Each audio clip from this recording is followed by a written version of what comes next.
Horizon, an American Saga Chapter X. The name on its own already sounds nothing short of legendary, and with the official trailer already tingling our senses, I decided it would be a pretty good time to tie up all the loose ends surrounding this very ambitious project and get us all hyped and ready for the cinematic experience that, in my opinion, has the potential to alter the way we look at westerns and shake up our theater-going habits. Hey, I'm Robin, I love history, but I'm bad at watching movies, so here we talk about historical film and TV. Hold your horses, you might say. Westerns are a whole separate entity. Perhaps. I know there are plenty of those who just feature the good old gun-slinging action and have little historical context to write home about. But what of the ones that based on real people and real events of the time, like Jesse James for example, or numerous screen reincarnations of Billy the Kid? Even Sergio Leone's The Good, the Bad and the Ugly is set specifically in 1862 during Confederacy's New Mexico campaign in Civil War. Add to that my whopping 19-vote poll, and everybody who voted, you are absolutely fantastic. And today I'm more than happy to represent Horizon as a historical piece. Bring it on! First half of this approximately 11-hour runtime project will drop on us in two parts, basically back to back, and the incentive behind it is to tell the story of America that is way too big and complex for one film, and hopefully reignite our love for westerns yet once again. Because let's face it, it's been a rough ride. The western dies more often than any other genre. The thing is, it just refuses to stay dead. It was enormously popular during the silent era, then it takes the tumble with the arrival of sound, when major Hollywood studios just abandoning it. Then slowly from 1930s it crawls its way back up into 50s, which is considered its golden age, gets crippled again in 1960, but then miraculously gets almost a full makeover by spaghetti lovers under Ennio Morricone's special sauce, decides to sleep through the 80s waiting for its Prince Charming, gets awakened and marches into the 21st century as part of the mainstream. Right now I can't say it's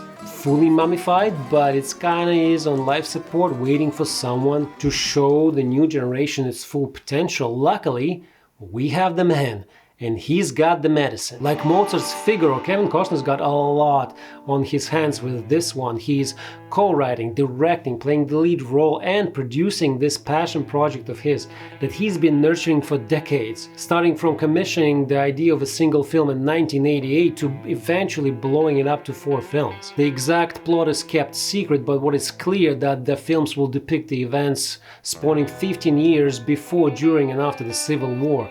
And all of that will be shown to us through the lens of families, friends and foes, all trying to survive and settle in a country that is at war with itself. It was not all about whiskey, cards, brothels, bank robberies, gunfights and shootouts.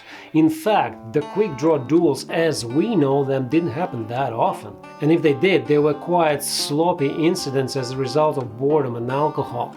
Fun fact, the symbolic Buscadero rigs that holstered the 6-shooter slung low on the hip, which allowed that quick draw action, were in fact, well, inventions of the Hollywood of 1920s, and later the technique was perfected by Arvo Ohala, who was Hollywood's advisor on the subject. Buscadero surely looks cool and seems like a fine idea if you're walking down the main street, but try using one if you're on the horseback. Cross-draw shoulder rigs could have been much more useful in many situations. Now, I didn't mean to disappoint anyone. In fact, faith is a very powerful thing, and if we choose to, we can believe that quick draw duels happen exactly as we used to them.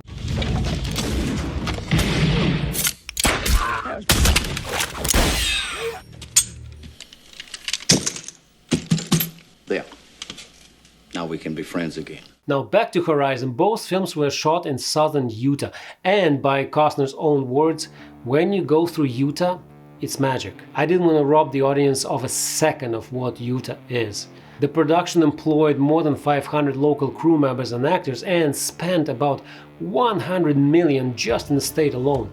Now that's love. I'm gonna spare you from reciting all the names from wonderful assembly cast, just gonna say that I've been a fan of Sienna Miller since Casanova or Alfie, And I remember Jamie Campbell Bowles from Camelot. He's grown since then. Not a fan of Sam Worthington, like Luke Wilson, but he kinda leaves me cold, and Giovanni Ribisi, well, finally he's getting his proper Western. The bottom line is, great cast, coming from a variety of respectable big projects, but the question is, what I'm a little bit worried about, what kind of chemistry they're gonna have on screen. Besides all that, the trailer looks like a mighty dollar of 1865, and there are plenty of other good reasons why I would still bet on Horizon's success, which is a completely different story from my Gladiator 2 predictions I made earlier this year. If I'm wrong, I'm gonna eat my own words, or will I?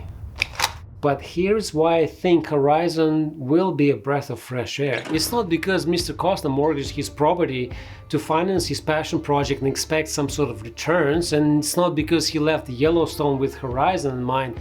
That's way more complicated than that, and it's not because he won the best director for Dances with Wolves and used every trick in the book he learned on set there. That's just a bonus. It's simply because he believes in the story.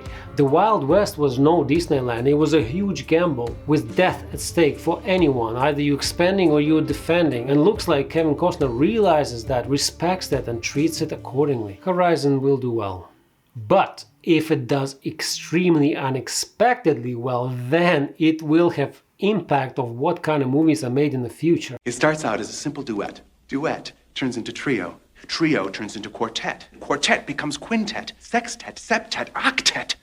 Now, just imagine, every 6 weeks you're going to see a 2-hour episode of something like Shogun or even House of the Dragon on a big screen, making it either individual or social or family ritual, completely reinventing what movies mean to us and how we consume them. Now, I do realize it's just a dream. But what a bloody good one, huh? So I say, keep those wagons rolling, Kevin Costner, eh? Keep them rolling.